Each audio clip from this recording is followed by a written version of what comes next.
오늘 하루도 각자의 삶 가운데서 정말 치열하게 살다가 오셨죠? 네.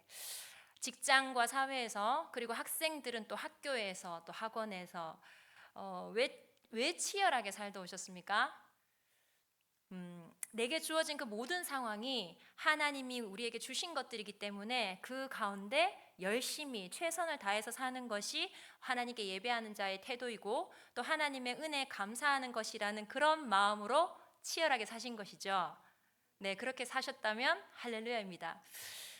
그런데 우리의 그 치열함, 그 치열함의 이면을 살짝 조금 더 들여다보면 우리의 그 방금 얘기했던 그런 신앙적인 고백이 사실 먼저이진 않습니다.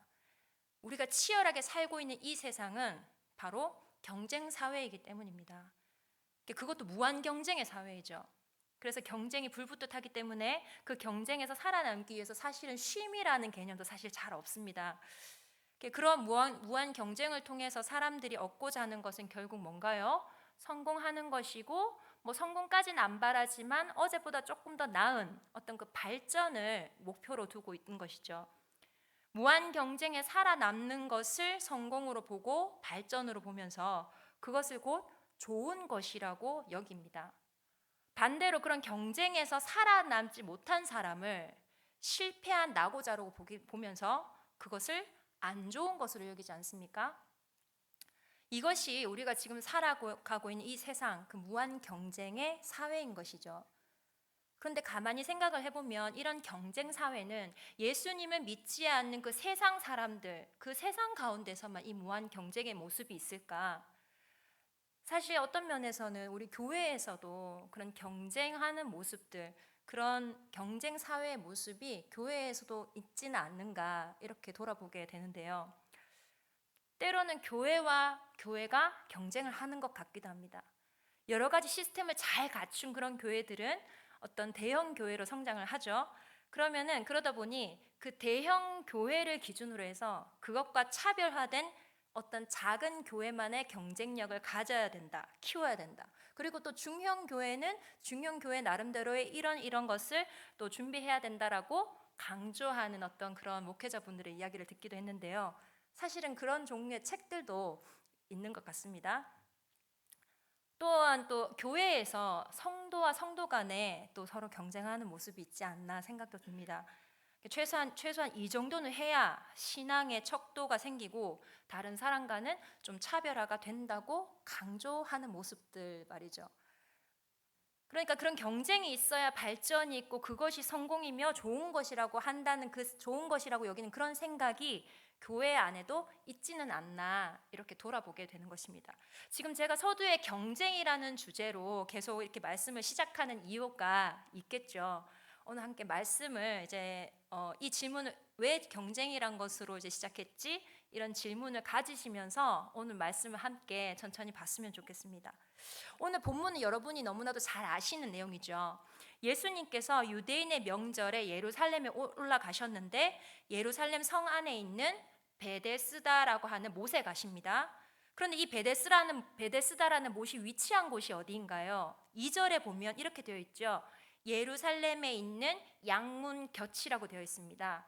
여러분, 양문이 무엇입니까? 저는 처음 성경을 봤을 때 양문, 그 양쪽에 있는 문 이렇게 생각을 했거든요. 양문이라는 것은 양이 들어오는 문을 가리킵니다. 그러니까 옛날 우리나라 한양을 생각해 보면 한양 도심을 중심으로 이제 성벽이 둘러싸여 있고 네 개의 문이 이렇게 출입문이 있지 않습니까? 숭례문이라든지 돈이문 뭐 이렇게 이제 네 개의 문이 있잖아요. 이것처럼 당시 예루살렘도 예루살렘 도심을 중심으로 해서 그 도심을 둘러싼 성벽이 있고 그 여러 출입문이 있었던 것입니다. 그러니까 각 문마다 또 나름의 기능과 위치, 그리고 그 문들이 상징하는 어떤 의미가 다 있었던 것이죠. 느헤미야 3장을 보면 성벽이 다시 세워질 때를 막 기록을 하고 있는데 그 느헤미야 3장을 보시면 그 각종 문들의 이름이 매우 자세히 기록되어 있습니다. 그러니까 양문뿐만 아니라 뭐 어문, 마문, 분문 뭐 이런 식으로 문에 대한 것도 자세히 기록이 되어 있거든요.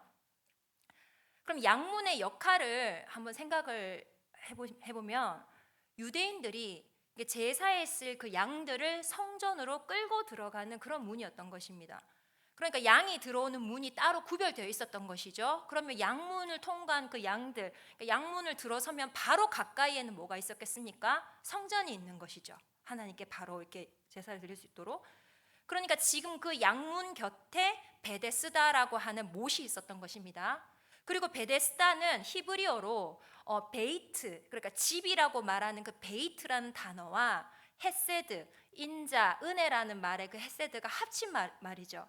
그러면은 베데스다라고 하면은 무슨 뜻이 되는 건가요? 자비의 집, 은혜의 집 이런 뜻이 되는 것입니다.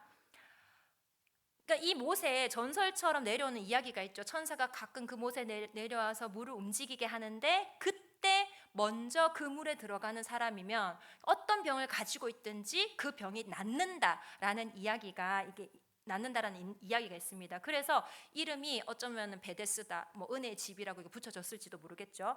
그랬더니 그곳에 모인 사람들은 수많은 병자들인 것입니다. 그 목가에서 기적을 바라고 기다리고 있는 것입니다. 여러분, 여기에서 지금 제가 강조하고 있는 것이 있습니다.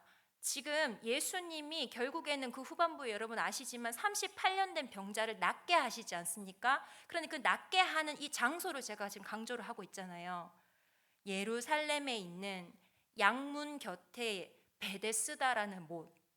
그러니까 하나님께 드릴 제물에 쓰이는 그 양이 들어오는 그 양문 옆에 은혜의 집이라고 하는 그 베데스다 못이 있고 그 못에서 예수님이 38년 된 병자를 고쳐주신 사건입니다.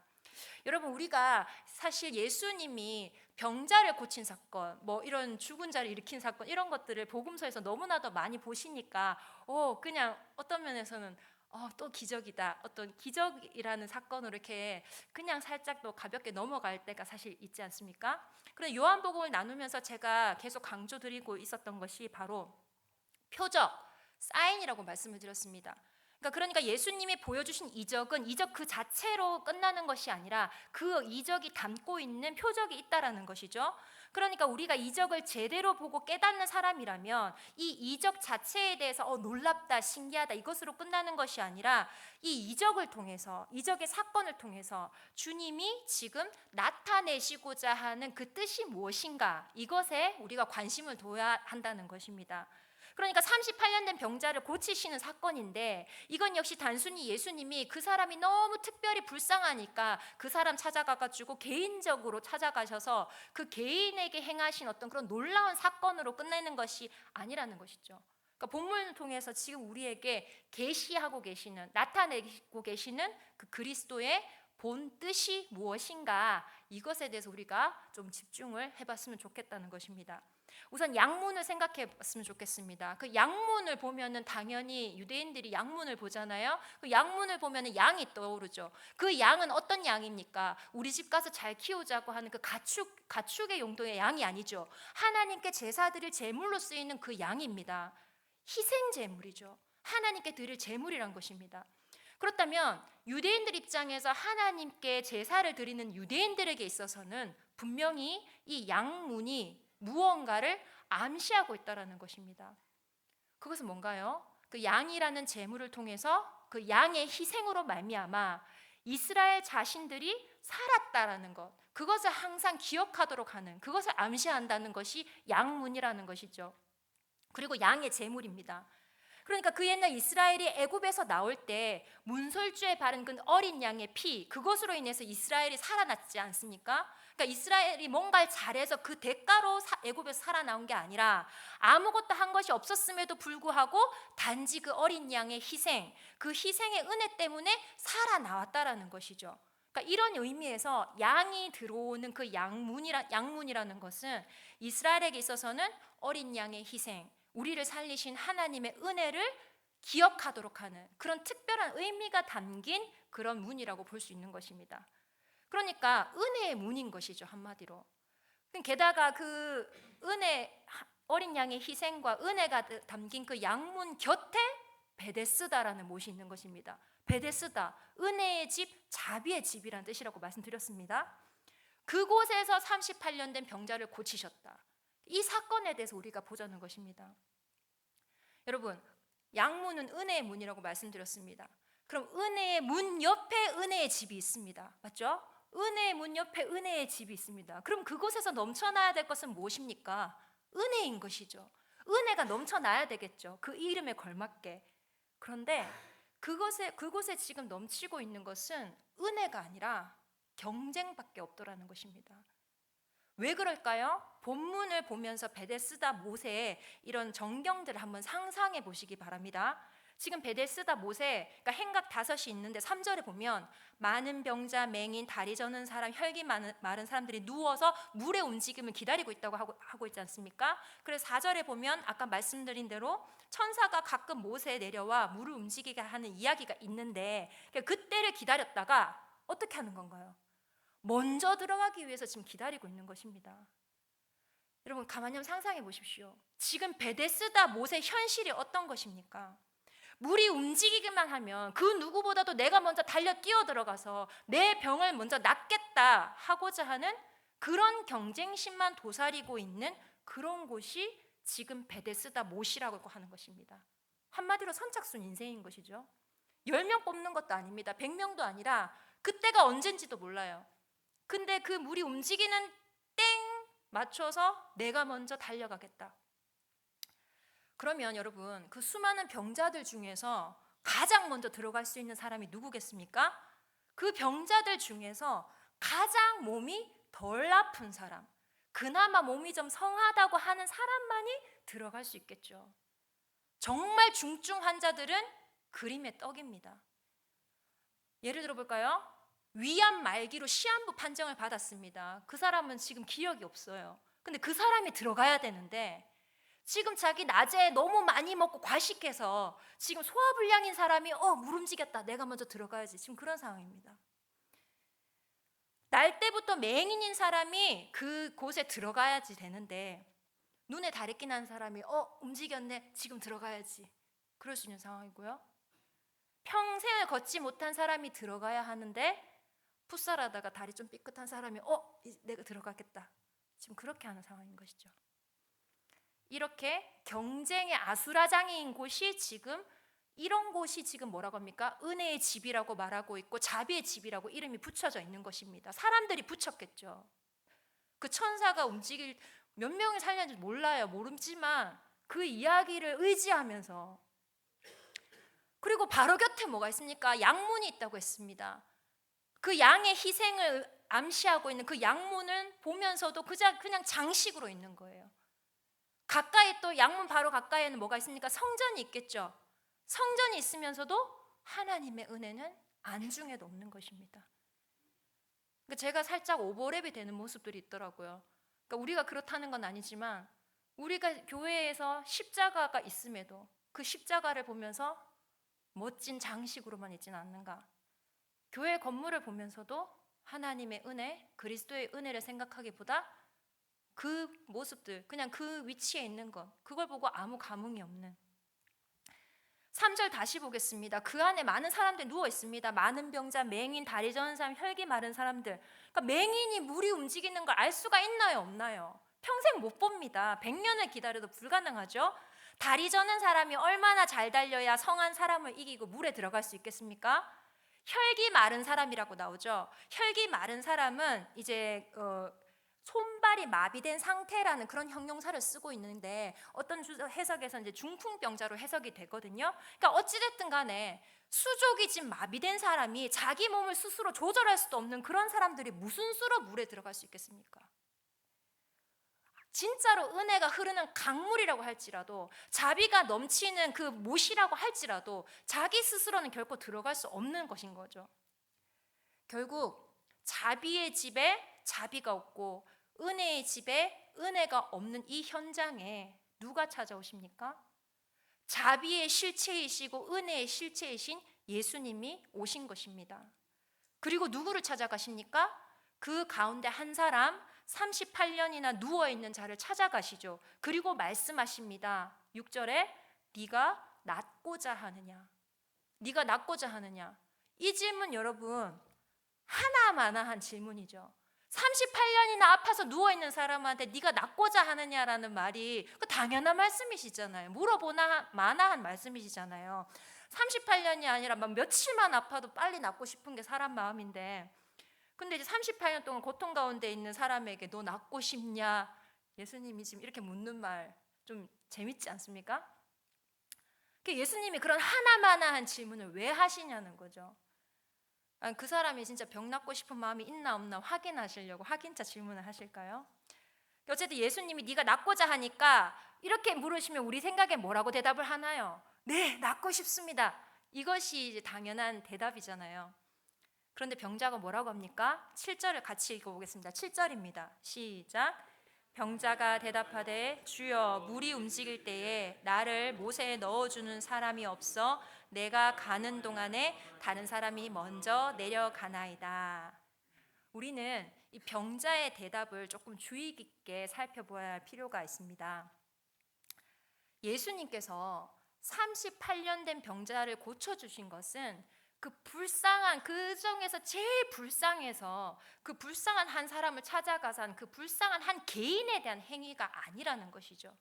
그러니까 예수님은 38년 된 병자를 도구 삼아서 그 당시 유대인들에게, 그리고 오늘 지금 우리가 말씀을 듣고 있는 우리에게 무언가를 지금 나타내고자 하신다는 것입니다.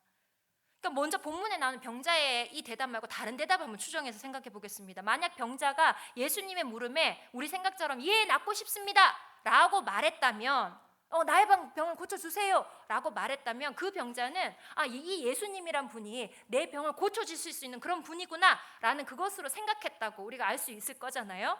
그런데 본문에서는 뭐라고 했나요? 그 대답이 아닙니다. 나를 못에 넣어주는 사람이 없어서 다른 사람이 먼저 내려갑니다. 원망의 말이죠. 원망의 말입니다. 이것은 자기가 살 수 있는 길은 베데스다 못에 들어가는 것이 자기가 사는 길이라고 굳게 믿고 있었다라는 것을 드러내는 말이라고 볼 수 있는 것이죠. 그러니까 길이요 진리요 생명이신 그리스도 앞에서 다른 길을 말하고 있는 것이죠. 베데스다 못을 의지하고 있는 것입니다. 그러니까 예수가 그리스도이신 것을 모르는 자의 대답일 수밖에 없는 것이죠. 그런데 이 대답이 이 사람만의 대답입니까? 우리 역시 마찬가지입니다. 말씀으로 찾아오시고 우리에게 찾아오신 그 은혜의 실체이신 그리스도를 우리가 처음부터 네 믿습니다, 고쳐주세요, 건져주세요 하지 않았잖아요. 이 38년 된 병자는 자신이 살 수 있는 길을 스스로 가지고 있었던 것입니다. 그러니까 베데스다 못에 들어가는 것, 이것이 자기 고통에서 해방될 수 있는 유일한 길이었던 것이죠. 그렇기 때문에 다른 사람이 자신보다 이렇게 먼저 못에 들어간다는 것을 원망을 하고 있었던 것입니다. 그러니까 이것이 바로 자기만 생각하는 인간의 속성인 것이죠. 그러니까 이 병자는 자신이 먼저 들어가야 한다는 그런 열망에서 자기보다 먼저 들어가는 사람에 대해 그 원망을 표하는 겁니다. 저들만 없으면 내가 먼저 못에 들어갈 수 있을 텐데 라는 그런 마음도 가지지 않았을까요? 남보다 먼저 들어갈 수 없는 자신의 처지에 대해서도 자기 스스로도 너무 원망스러웠을 수 있습니다. 여러분, 제가 서두에 경쟁에 대해서 말씀드렸습니다. 이 세상은 경쟁 사회, 경쟁 체제라고 말씀을 드렸습니다. 그러니까 경쟁 체제에서 살아가는 이 세상 역시 이것과 다를 바가 없다는 것이죠. 그러니까 자신보다 앞서는 자에 대해서는 원망과 시기를 보이죠. 너만 없으면이라는 그런 마음으로 자신의 불행의 원인을 항상 타인에게 두고자 하는 것. 마치 38년 된 병자가 자신의 병이 낫지 못한 그 불행의 원인을 계속 자신의 못에 넣어주지 않고 자기보다 먼저 들어가는 저 사람들 때문입니다, 이렇게 그들에게 원인을 두는 것과 다르지 않는 것이죠. 그래서 지금 베데스다 못의 현실은 지금 이 세상의 현실을 보여주는 것과도 마찬가지인 것입니다. 그러한 모습이 어디에 있는 건가요? 양문 곁에 있는 그 베데스다라 하는 못. 그러니까 이름은 너무 좋아요. 은혜문 옆에 있는 은혜의 집. 그런데 그곳에 넘쳐나는 것은 은혜가 아니죠. 너무 역설적인 표현들이거든요.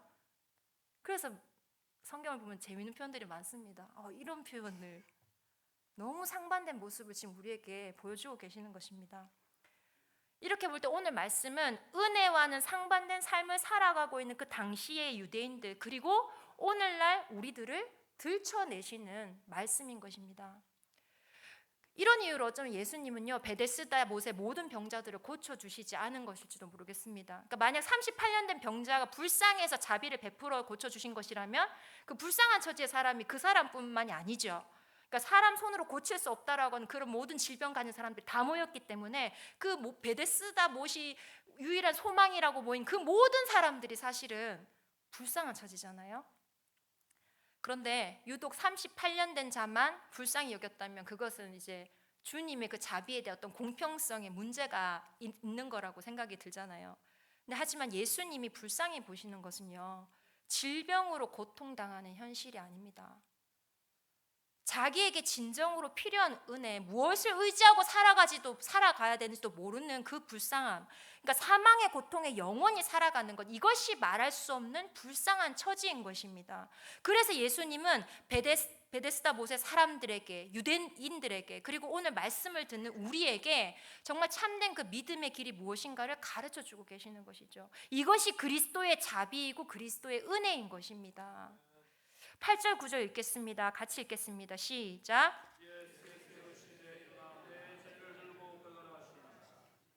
그 사람이 곧 나아서 자리를 들고 걸어가니라. 이 날은 안식일이니. 예수님이 병자를 고치신 방법은 단지 일어나 걸어가라, 일어나 걸어가라는 그 말씀이었습니다. 그럼 예수님은 그 병자가 원하는 대로 못에 넣어서 고쳐주실 수는 없으셨을까요? 물론 못에 넣었다고 완전히 고쳐졌을 거야라는 지금 제가 확신을 하는 것이 아니라, 그러니까 만약 예수님이 병자가 원하는 것처럼 병자를 도와서 못에 넣어주심으로 인해서 병이 나았다면 과연 이 병자는 자신의 그 병나음의 근거를 어디에 뒀겠습니까? 예수님께 뒀겠습니까? 베데스다 못에 뒀겠습니까? 베데스다 못에 뒀을지도 모를 일입니다. 38년 된 병자는 자신이 나을 수 있는 길을 베데스다 못에 들어가는 것으로 믿고 있었던 것이죠. 그런데 예수님이 그를 못에 넣어주셔서 나았다면 결국 그 병자에게 있어서는 예수님은 어떤 예수님인가요? 자신이 원하는 그 삶의 방책이 있는데 자기에게는 이미 삶을 살 수 있는 어떤 의지할 방편이 이미 마련되어 있어요. 그럼 예수님은 내가 생각한 이 삶의 방책을 이루도록 도와주는 분이라고 여길 수밖에 없는 것이죠.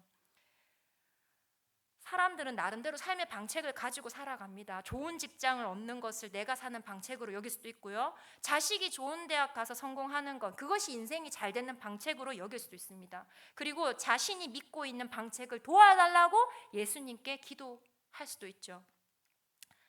이것이 곧 베데스다 못의 병자가 예수님에게 자신을 다른 사람보다 먼저 못에 들어가게 해달라고 구하는 것과 전혀 다를 바 없는 모습이라고 할 수가 있습니다. 사랑하는 여러분, 38년 된 병자는 예수님의 말씀대로 병이 나아서 자리를 들고 걸어갔죠. 그런데 믿음이라는 것은 일어나 네 자리를 들고 걸어가라는 이 말씀을 우리가 깊이 묵상하면 발견할 수 있을 것 같습니다. 그러니까 이것은 단지 병이 나은 그 기적을 보여주는 것이 아니라 베데스다 못에 모였던 그 수많은 사람들이 그 38년 된 병자와 다르지 않았을 거예요. 자신이 살 수 있는 그 유일한 방책은 베데스다 못이다, 그 마음으로 모여 있었겠죠. 그런데 그 유일한 방책으로 믿었던 베데스다 못을 무용지물로 만들어버린 것이죠. 네가 믿고 네가 의지하고 있는 그 삶의 방책이 진짜 사는 길이 아니다라는 걸 보여주시기 위한 예수님의 말씀인 것이죠. 그 말씀의 능력을 보여주신 것입니다. 사랑하는 여러분, 말씀 맺겠습니다. 믿음이란 우리가 가지고 있는 그 삶의 방책을 포기하고 그리스도께로 나오는 것인 줄 믿습니다. 그러니까 사람이 떡으로만 사는 것이 아니라 하나님의 입으로 나오는 그 말씀으로 산다고 하신 것처럼 믿음은 그리스도의 말씀이 나를 살린다는 것을 믿는 것입니다. 물론 삶의 문제가, 그러니까 돈을 많이 벌어서 호의호식하는 것, 그걸로 생각하는 사람들에게는 말씀으로 산다, 말씀만이 생명이다, 이런 말이 허황된 말일 수 있죠. 그런데 산다는 것, 진짜 산다는 것, 이 참 생명이 그리스도를 믿음으로 그 구원을 얻는 것, 이것에 두고 있는 사람에게는 말씀이야말로 진짜 우리를 살리는 유일한 방책이구나, 이게 믿게 되어지는 것입니다. 이 믿음을 고백하는 사람이 어떤 사람입니까? 하나님의 은혜에 완전히 잠식당한 사람인 것이죠. 무슨 호러 영화 보면은 이렇게 괴물이 확 잡아먹잖아요. 근데 그것과 사실 은혜가 별다르지 않다고 생각하거든요. 거기에서 막 발버둥 치고 내 살 길 이렇게 산다고 하지만, 근데 하나님의 은혜가 사실 저는 그런 느낌으로 다가오거든요. 은혜에 잠식당하는 거. 그러니까 은혜가 우리가 이걸 은혜로 취사 선택하고 저걸 은혜로 하고 이때는 이걸 은혜로 생각해서 이걸 들어주는 게 은혜다. 그게 아니거든요, 사실. 38년 된 병자의 대답이 곧 오늘 우리들의 모습일 수 있음을 알았으면 좋겠습니다. 그리스도를 믿는다고 하면서 우리 나름대로의 그 삶의 방책을 가지고 살아간다면 결국 우리는 경쟁에서 뒤처지고 또 다른 사람이 나보다 앞서는 것을 보면서 원망할 수밖에 없는 것이죠. 예수님은 우리가 가지고 있는 어떤 삶의 방책을 도와주기 위해서 오신 분이 아니십니다.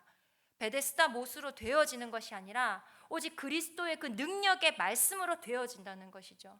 이것이 베데스다 못에서 병자를 고치신 그 예수님의 가르침이라는 것을 기억하는 우리 모두 되길 소망합니다.